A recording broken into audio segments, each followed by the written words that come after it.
Hi everyone, join me with my skincare routine with Kamree. First, I need to cleanse my face with the skin whitening face wash. It is enriched with kojic acid, licorice extract, and niacinamide.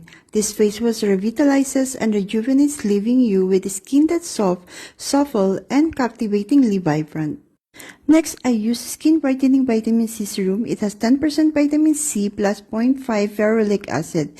This serum helps brightening skin tone, reduce fine lines and wrinkles, and fights hyperpigmentation.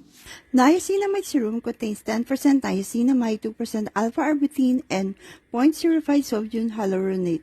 This serum removes acne scars, reduces pigmentation, and reduces dark spots.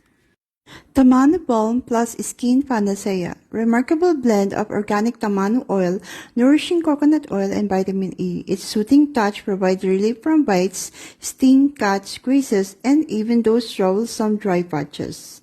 Mineral Sunscreen Lotion SPF PA++++, water and sweat resistant. Its broad spectrum UVA UVV pollution protect sunscreen lotion, quick absorbing non-sticky formula, matte finish, and ultra lightweight.